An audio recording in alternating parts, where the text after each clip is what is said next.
ഭൂതലേ സ്വയം ദദാഭി സ്വപാദാന്തികം വന്ദേഹം ശ്രീഗുരു ശ്രീയുതപാദകമലം ശ്രീഗുരുൻ വൈഷ്ണവാംശ ശ്രീരൂപം സാഗ്രജാതം സഹഗണരഘുനാഥാന്വിതം തം സജീവം സാദൈവം സാവധൂതം പരിജനസഹിതം കൃഷ്ണ ചൈതന്യദേവം ശ്രീരാധാകൃഷ്ണപാദാൻ സഹഗണലളിതാ ശ്രീവിശാഖാന്വിതാംശ നമോ വിഷ്ണുപാദായ കൃഷ്ണപ്രേഷ്ഠായ ഭൂതലേ ശ്രീമതേ ഭക്തിവേദാന്ത സ്വാമിനിധി നാമിനെ നമസ്തേ സാരസ്വതി ദേവി ഗൗരവാണി പ്രചാരിണേ നിർവിശേഷ ശൂന്യവാദി പാശ്ചാത്യ ദേശധാരിണേ. ഓം പഞ്ചതത്വാത്മകം കൃഷ്ണം ഭക്തരൂപസ്വരൂപകം ഭക്താവതാരം ഭക്താഖ്യം നമാമി ഭക്തശക്തികം. ഹേ കൃഷ്ണ കരുണാ സിന്ധു ദീനബന്ധു ജഗത്പദേ ഗോപീശ ഗോപികാന്ത രാധാകാന്ത നമസ്തുതേ. സപ്തകാഞ്ചന ഗൗരാംഗീ ശ്രീരാധേ വൃന്ദാവനീശ്വരി വൃഷഭാനുസ്തുതേ ദേവി പ്രണമാമി ഹരിപ്രിയേ. ജയ ശ്രീകൃഷ്ണ ചൈതന്യ പ്രഭു നിത്യാനന്ദ ശ്രീ അദ്വൈത ഗദാധര ശ്രീവാസാദി ഗൗരഭക്തവൃന്ദ. ഹരേ കൃഷ്ണ കൃഷ്ണ കൃഷ്ണ ഹരേ ഹരേ ഹരേ രാമ രാമ രാമ ഹരേ ഹരേ. ഓം തസ്സത്. ചെറുപടി പരമ്പര. ഓം ഭഗവത്ഗീത യഥാരൂപം അധ്യായം 9 രാജവിദ്യ രാജഗുഹ്യയോഗം. ശ്ലോകങ്ങൾ 27-28. ഹരേ കൃഷ്ണ. ശ്ലോകം 27. യത്കരോഷി യദശ്നാസി യദ്ഘോഷി ദദാസി യത്തപസ്യാസി കൗന്ദേയ തത്കുരുഷ്വ മദർപ്പണം. യത്കരോഷി യദശ്നാസി യദ്ഘോഷി ദദാസി യത്തപസ്യാസി കൗന്ദേയ തത്കുരുഷ്വ മദർപ്പണം. യത്കരോഷി യദശ്നാസി യജ്ഘോഷി ദദാസി യത്തപസ്യാസി കൗന്ദേയ തത്കുരുഷ്വ മദർപ്പണം. യത്കരോഷി നീ യാതൊന്ന് ചെയ്യുന്നുവോ, യാതൊന്ന്. അശ്നാസി നീ ആഹരിക്കുന്നുവോ, യാതൊന്ന്. ജുഹോഷി നീ ഹോമിക്കുന്നുവോ, യാതൊന്ന്. ദദാസി നീ ദാനം ചെയ്യുന്നുവോ, യാതൊന്ന്. തപസ്യാസി താപസ് ചെയ്യുന്നുവോ, തത് അതെല്ലാം. കൗന്ദേയ ഹേ കൗന്ദേയ മദർപ്പണം എന്നിൽ അർപ്പിച്ചുകൊണ്ട് കുരുഷ്വ ചെയ്യുക. നീ എന്ത് ചെയ്യുന്നുവോ, എന്ത് നിവേദിക്കുന്നുവോ, ഭക്ഷിക്കുന്നുവോ, എന്ത് ദാനം ചെയ്യുന്നുവോ, എന്ത് തപശ്ചര്യകൾ അനുഷ്ഠിക്കുന്നുവോ കുന്തിപുത്ര, അതെല്ലാം എനിക്കായി അർപ്പിച്ചുകൊണ്ട് ചെയ്യുക. ഭാവാർത്ഥം. ശ്രീല പ്രഭുപാദർക്ക് ജയ്. ഏതു സന്ദർഭത്തിലും കൃഷ്ണനെ മറന്നു പോകാത്ത വിധത്തിലായിരിക്കണം ജീവിതത്തെ ചിട്ടപ്പെടുത്തേണ്ടത്. ഓരോ മനുഷ്യന്റെയും കടമയാണിത്. ആത്മാവും ശരീരവും ഒന്നിച്ച് നിലനിർത്തേണ്ടതിനായി എല്ലാവരും കർമ്മങ്ങൾ ചെയ്യേണ്ടിയിരിക്കുന്നു. ഇവിടെ കൃഷ്ണൻ പറയുന്നത് തനിക്ക് വേണ്ടിയാകണം ആ കർമ്മം എന്നതാണ്. ജീവിക്കാൻ വേണ്ടി എല്ലാവരും ഭക്ഷണം കഴിക്കേണ്ടിയിരിക്കുന്നു. അപ്പോൾ കൃഷ്ണനെ നിവേദിച്ച ആഹാരം സ്വീകരിക്കുകയല്ലേ നല്ലത്. സംസ്കാരം സിദ്ധിച്ച ഏതൊരാൾക്കും മതപരങ്ങളായ ചില അനുഷ്ഠാനങ്ങൾ നിറവേറ്റാനുണ്ടാവും. കൃഷ്ണൻ പറയുന്നു അതെനിക്ക് വേണ്ടി ചെയ്യുക. അതാണ് അർച്ചന എന്ന് പറയുന്നത്. ദീക്ഷാദാനത്തിനുള്ള വാസന ഒരു മനുഷ്യനിലുണ്ട്, അതെനിക്ക് തരൂ എന്ന് കൃഷ്ണൻ പറയുന്നു. നേടിവെച്ച മികച്ച ധനം അത്രയും കൃഷ്ണാവബോധ പ്രസ്ഥാനത്തിന്റെ പുരോഗതിക്കായി കൊണ്ട് ഉപയോഗിക്കുക എന്നാണ് ഇതിൽ നിന്ന് ഗ്രഹിക്കേണ്ടത്.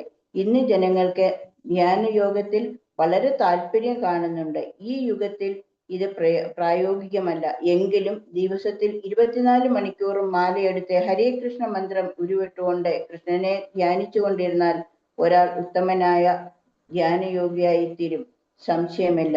ഇത് 6-ാം അധ്യായത്തിൽ വ്യക്തമാക്കിയിട്ടുണ്ട്. ഹരേ കൃഷ്ണ. ഇനി ശ്ലോകം 28. ശുഭാശുഭ ഫലൈരേവം മോക്ഷസ്യേ കർമ്മബന്ധനൈ സന്യാസയോഗയുക്താത്മാ മുക്താമൗപശ്യസി. ശുഭാശുഭ ഫലൈരേവം മോക്ഷസ്യേ കർമ്മബന്ധനൈ സന്യാസയോഗയുക്താത്മാ വിമുക്തോ മാമുപശ്യസി.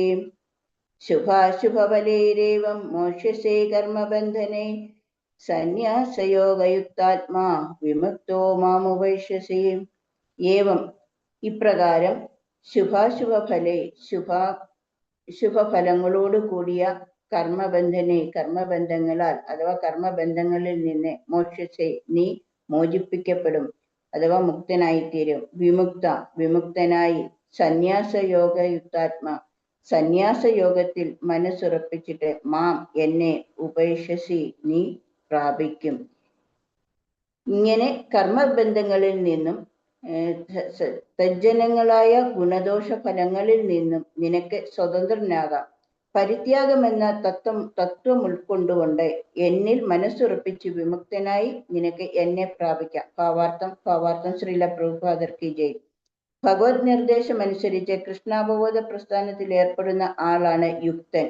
സാങ്കേതികമായ പദം യുക്ത വൈരാഗ്യം എന്നത്രേ. രൂപ ഗോസ്വാമി ഈ തത്വം വിശദീകരിക്കുന്ന ഭക്തിരസാമൃത സിന്ധുവിൽ. അനാസക്ത വിഷയാൻ യഥാർഹമുപയുജ്യത നിർബന്ധ കൃഷ്ണ സംബന്ധേ യുക്തം വൈരാഗ്യമുച്യതേ. രൂപ ഗോസ്വാമി പറയുകയാണ്, ഈ ഭൗതിക പ്രപഞ്ചത്തിൽ ജീവിക്കുന്ന കാലത്തോളം നമുക്ക് കർമ്മം ചെയ്യാതിരിക്കാൻ സാധിക്കില്ല. അത് നിർത്തിവെക്കാനാവില്ല. കർമ്മഫലം അത്രയും കൃഷ്ണൻ അർപ്പിക്കുന്നതിനെയാണ് യുക്ത വൈരാഗ്യം എന്ന് പറയുന്നത്. സന്യാസത്തിൽ ഉറച്ചു നിന്ന് അനുഷ്ഠിക്കപ്പെടുന്ന ആ കർമ്മങ്ങൾ മനോദർപ്പണത്തിൽ ഒഴുകിച്ചേർന്ന മാലിന്യമെല്ലാം നീക്കുന്നു. കർത്താവ് ആത്മസാക്ഷാത്കാരത്തിന്റെ വഴിയിൽ പുരോഗമിച്ച് ക്രമേണ ഭഗവാന് പൂർണ്ണമായും സമർപ്പിതനാവും. അവസാനം ആ ഭക്തന് മുക്തിയും സിദ്ധിക്കുന്നു. ആ മുക്തി എന്താണെന്ന് ഇവിടെ വ്യക്തമാക്കിയിട്ടുണ്ട്. അയാൾ ബ്രഹ്മജ്യോതിസിൽ ലയിക്കുകയില്ല, മറിച്ച് ഭഗവത് ധാമം പോവുകയാണ് ചെയ്യുന്നത്. ഈ സവിശേഷതയിലേക്ക് വിരൽ ചൂണ്ടുന്ന മാം ഉപേക്ഷസി എന്ന വാക്ക്. മാം ഉപേക്ഷസി എന്നാൽ അയാൾ എന്നെ പ്രാപിക്കുന്നു, സ്വധാമത്തിലേക്ക് ഭഗവത് സന്നിധിയിലേക്ക് തിരിച്ചു വരുന്നു എന്നർത്ഥം. 5 തലങ്ങളാണ് മുക്തിക്കുള്ളത്. ജീവിതകാലം മുഴുവൻ ഭഗവത് നിർദ്ദേശം അനുസരിച്ച് പ്രവർത്തിച്ച ഒരാൾ മരണാനന്തരം വൈകുണ്ഠ പദത്തിലെത്തി കൃഷ്ണന്റെ നിത്യ ശബരിയിൽ ഏർപ്പെടത്തക്കവണ്ണം പരിപൂർണതയെ ആർജിക്കുമെന്ന് ഈ പദ്യം വെളിവാക്കുന്നു. ഭഗവത് സേവനത്തിനായി സ്വജീവിതം അർപ്പിക്കുന്നതൊഴികെ മറ്റൊന്നിലും താല്പര്യമില്ലാത്ത ഒരാൾ വാസ്തവത്തിൽ സന്യാസി തന്നെ. അങ്ങനെയുള്ള ഭക്തൻ ഭഗവത് ഇച്ഛയ്ക്ക് വിധേയനായ നിത്യദാസനായിട്ടാണ് തന്നെ കണക്കാക്കുന്നത്. ആ നിലയ്ക്ക് താൻ ചെയ്യുന്നത് എന്തും ഭഗവാന് വേണ്ടിയായിരിക്കും. അദ്ദേഹം എന്ത് ചെയ്യുന്നതും ഭഗവത് സേവനമായിരിക്കും. വേദവിഹിതങ്ങളായ അനുഷ്ഠാനങ്ങളിലോ ഫലോദിഷ്ട കർമ്മങ്ങളിലോ അദ്ദേഹത്തിന് ശ്രദ്ധ കുറയും. സാധാരണ ജനങ്ങൾ നിഷ്ഠയോടെ വേദവിധികൾ അനുഷ്ഠിക്കേണ്ടതാണ്. ഭഗവത് സേവനത്തിൽ തികച്ചും മുഴുകിയ ഒരു പരമഭക്തൻ ചിലപ്പോൾ വേദവിധിക്കെതിരായി പ്രവർത്തിക്കുന്നത് പോലെ തോന്നിയേക്കാമെങ്കിലും വാസ്തവത്തിൽ അങ്ങനെയല്ല. അതിബുദ്ധിമാന്മാർക്ക് പോലും ദുർഗാഹ്യങ്ങളാണ് ഈ ശുദ്ധഭക്തന്റെ പ്രവർത്തികളും പരിപാടികളുമെന്ന് വൈഷ്ണവ ഗ്രന്ഥങ്ങൾ ആധികാരികമായി പ്രസ്താവിച്ചിട്ടുണ്ട്. താത്രവാക്യ ക്രിയാമുദ്ര വിജ്ഞാന ഭുജ്യ ചൈതന്യ ചരിതാമൃതത്തിൽ ഇതിനെക്കുറിച്ച് പ്രതിപാദിച്ചിട്ടുണ്ട്. എപ്പോഴും ഭഗവത് സേവനത്തിൽ ഏർപ്പെട്ടുകൊണ്ടും ഏതെല്ലാം വിധത്തിൽ കൃഷ്ണനെ സേവിക്കാമെന്നും സദാ ചിന്തിച്ചുകൊണ്ടിരിക്കുന്നവൻ മുക്തനായി കഴിഞ്ഞുവെന്ന് നിശ്ചയിക്കാം. ഭാവിയിൽ സ്വഗ്രഹത്തിലേക്ക് ഭഗവത് ധാമത്തിലേക്ക് അയാൾ തിരിച്ചെത്തുമെന്നും ഉറപ്പിക്കാം. കൃഷ്ണൻ എന്ന പോലെ അയാളും ഭൗതിക വിമർശനങ്ങൾക്കതീതനാണ്. ഹരേ കൃഷ്ണ. ഹരേ കൃഷ്ണ മാതാജി. കണ്ടിട്ട് പറഞ്ഞോളൂ. ഹരേ കൃഷ്ണ. മാതാജിക്ക് മനസ്സിലായെന്ന് വെച്ചാൽ പറയൂ മാതാജി. ഹരേ കൃഷ്ണ. ശ്ലോകം 26 പറയുന്നത് നമ്മൾ സ്നേഹത്തോടും ഭക്തിയോടും കൂടി ഒരാൾ എന്ത് സമർപ്പിക്കുന്നു, അതൊരു ഇലയോ പൂവോ ഫലമോ ജലമോ എന്തുമാകട്ടെ, എന്തു നമ്മൾ സമർപ്പിച്ചാലും ഭഗവാൻ അത് സ്നേഹത്തോടു കൂടി സ്വീകരിക്കും. അഥവാ ഭക്തിയില്ലാത്ത ഒരാൾ എന്തു തന്നെ സമർപ്പിച്ചാലും ഭഗവാൻ അത് സ്വീകരിക്കുകയില്ല എന്നാണ് ഇവിടെ പറഞ്ഞിരിക്കുന്നത്. അതുപോലെ തന്നെ 27ാമത്തെ ശ്ലോകത്തിൽ പറയുന്നത് നമ്മുടെ ജീവിതത്തിനെ നമുക്കൊന്ന് ചിട്ടപ്പെടുത്തേണ്ടത് വളരെ അത്യാവശ്യമാണ്. എങ്ങനെയാന്ന് വെച്ചാൽ ഒരു നിമിഷം പോലും നമ്മൾ ഭഗവാനെ മറന്നുകൊണ്ടുള്ള ഒരു ജീവിതം നമ്മൾ ചെയ്യാൻ പാടില്ല. പക്ഷെ നമുക്ക് നമ്മുടെ ശരീരവും ആത്മാവും നിലനിർത്തിക്കൊണ്ട് പോകണം. അതിന് പക്ഷെ നമ്മൾ കർമ്മങ്ങൾ ചെയ്യേണ്ടത് ആവശ്യമാണ്. എന്നാലും നമ്മൾ ചെയ്യുന്ന കർമ്മത്തിന്റെ ഫലം നമ്മൾ ആഗ്രഹിക്കാതെ എന്ത് കർമ്മം ചെയ്യുന്നു അതെല്ലാം ഭഗവാന് വേണ്ടിയിട്ട് സമർപ്പിച്ചുകൊണ്ട് ചെയ്തു കഴിഞ്ഞാൽ അതിന്റെ കർമ്മബന്ധം നമ്മളിൽ വരികയില്ല എന്നാണ് പറയുന്നത്. അതേപോലെ തന്നെ ഭഗവാന് നിവേദിച്ച ഭക്ഷണം അത് മാത്രമേ നമ്മൾ കഴിക്കാൻ പാടുള്ളൂ.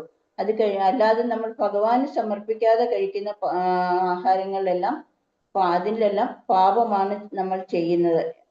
അതുപോലെ തന്നെ നമ്മൾ സമ്പാദിക്കുന്ന ധനം, നമ്മുടെ ജീവിതത്തിന് വേണ്ടി നമുക്ക് ധനം അത്യാവശ്യമാണ്, നമുക്കത് സമ്പാദിച്ചേ പറ്റൂ. പക്ഷെ നമ്മളുടെ ആവശ്യങ്ങൾക്ക് വേണ്ടിയിട്ടുള്ള ധനം നമ്മൾ എടുക്കുക, ബാക്കിയെല്ലാം നമ്മൾ കൃഷ്ണാവബോധ പ്രസ്ഥാനത്തിന് വേണ്ടി, അതുപോലെ ഭഗവത് നാമ പ്രചരണമാണ് ഇതിനകത്തിൽ പറഞ്ഞിരിക്കുന്നത്. അതുപോലെ തന്നെ നമ്മൾ ഈ ഒരു സമയത്ത് ആൾക്കാർ ഓരോ ധ്യാന യോഗങ്ങളൊക്കെ ചെയ്യുന്നുണ്ട്. വളരെ താല്പര്യവുമാണ് ആൾക്കാർക്ക് അതൊക്കെ, അങ്ങനെയുള്ള കാര്യങ്ങളിലൊക്കെ ചെയ്യാൻ വേണ്ടിയിട്ട്. പക്ഷെ അതുകൊണ്ടൊന്നും ഇപ്പോൾ ഒരു പ്രയോജനവും ഇല്ലെന്നാണ് ഈ ശ്ലോകത്തിൽ പറയുന്നത്. അതുപോലെ അല്ല എന്നുണ്ടെങ്കിൽ 24 മണിക്കൂറും ജപമാല എടുത്തിട്ട് ഹരേ കൃഷ്ണ മഹാമന്ത്രം ജപിച്ചുകൊണ്ടിരിക്കുന്ന ഒരാള് തീർച്ചയായിട്ടും മുക്തനായി കഴിയും. കാരണം അയാൾക്ക് ഈ സംസാര ബന്ധനത്തിൽ നിന്നെല്ലാം മുക്തനായിട്ട് മുക്തി ലഭിക്കും എന്നാണ് ഇതിനകത്തിൽ പറയുന്നത്. അതുപോലെ തന്നെ 28ാമത്തെ ശ്ലോകത്തിലും പറയുന്നുണ്ട്, നമ്മള് ഇങ്ങനെ ബന്ധങ്ങളിൽ നിന്ന് നമ്മൾ മുക്തരായി കഴിഞ്ഞാൽ ഗുണദോഷ ഫലങ്ങളിൽ നിന്ന് നിനക്ക് സ്വതന്ത്രനാകാം. പക്ഷെ പരിത്യാഗം എന്ന തത്വം ഉൾക്കൊണ്ട് എന്നിൽ മനസ്സുറപ്പിച്ച വിമുക്തനായി നിനക്ക് എന്നെ പ്രാപിക്കാം. അപ്പം നമ്മൾ ഇതിനകത്ത് നിന്ന് മനസ്സിലാക്കേണ്ടത്, എല്ലാ കർമ്മങ്ങളും നമ്മൾ ചെയ്യുക, പക്ഷെ ആ കർമ്മങ്ങളുടെ ഒന്നും ഫലം നമുക്കല്ല, അത് ഭഗവാനിൽ അർപ്പിച്ചുകൊണ്ട്, അത് ഭഗവാന് സമർപ്പിച്ചുകൊണ്ട് നമ്മൾ കർമ്മങ്ങൾ ചെയ്ത് ത്യാഗം ചെയ്ത് നമ്മൾ ജീവിക്കുകയാണെന്നുണ്ടെങ്കിൽ തീർച്ചയായിട്ടും നമുക്ക് ഭഗവാനെ പ്രാപിക്കാൻ സാധിക്കും എന്നാണ്. അതുപോലെ ഇതിൽ തന്നെ രൂപഗോസ്വാമി പറയുന്നുണ്ട്, ഈ പ്രപഞ്ചത്തിൽ ജീവിക്കുന്ന കാലത്തോടെ നമുക്ക് കർമ്മങ്ങളൊക്കെ ചെയ്തു തന്നെ പറ്റത്തുള്ളൂ. പക്ഷെ അതിനകത്തിലൊന്നും ഈ പറഞ്ഞത് തന്നെ വീണ്ടും റിപ്പീറ്റ് ചെയ്ത് പറയുകയാണ്, ഇതിന്റെ ഫലങ്ങളൊന്നും നമ്മൾ ആഗ്രഹിക്കാതെ ഭഗവാന് വേണ്ടിയിട്ട് സമർപ്പിക്കുന്ന അങ്ങനെയുള്ളവരാണ് യുക്ത സന്യാസി എന്ന് പറയുന്നത്. പിന്നെ അതുപോലെ തന്നെ ഭഗവാന് ആത്മസാക്ഷാത്കാരത്തിന്റെ വഴി നമുക്ക് ക്രമേണ പുരോഗമിച്ച് അവസാനം നമുക്ക് ഭക്തന് മുക്തി സിദ്ധിക്കും. അത് ഒരിക്കലും നമ്മള് ബ്രഹ്മജ്യോതിസിലായിരിക്കില്ല ലയിക്കുന്നത്, മറിച്ച് ഭഗവത് ധാമത്തിലായിരിക്കും നമ്മൾ ചെന്നെത്തുന്നത്. അതായിരിക്കണം ഓരോ ജീവാത്മാവിന്റെയും ലക്ഷ്യം.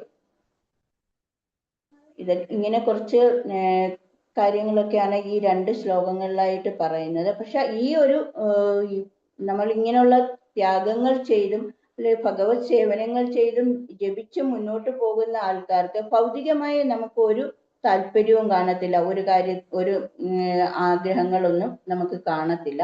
നമുക്ക് ഭഗവാന്റെ 24 മണിക്കൂർ നമ്മൾ ഭഗവാനെ സ്മരിക്കുക മാത്രമായിരിക്കും ചെയ്യുന്നത്. അങ്ങനെയുള്ള ഒരാളെ നമുക്ക് തീർച്ചയായിട്ടും സന്യാസി എന്ന് വിളിക്കാം. അങ്ങനെയുള്ള ഭക്തന് വേദസാഹിത്യങ്ങളിലോ അങ്ങനെയുള്ള വേദങ്ങളൊക്കെ അധിഷ്ഠാനമായിട്ടുള്ള കാര്യങ്ങളിലൊന്നും തന്നെ യാതൊരു താല്പര്യവും കാണത്തില്ല. പക്ഷെ ഭഗവാന്റെ സ്വധാമത്തിലേക്ക് തിരിച്ചു പോകാനുള്ള ഒരു യോഗ്യതയായിട്ടാണ് അതിനെ ഇതിനകത്ത് കാണുന്നത്. ഇതങ്ങനെ കുറച്ച് കാര്യങ്ങളാണ് എനിക്ക് ഇതിനകത്തിൽ നിന്ന് മനസ്സിലായത്. ഹരേ കൃഷ്ണ.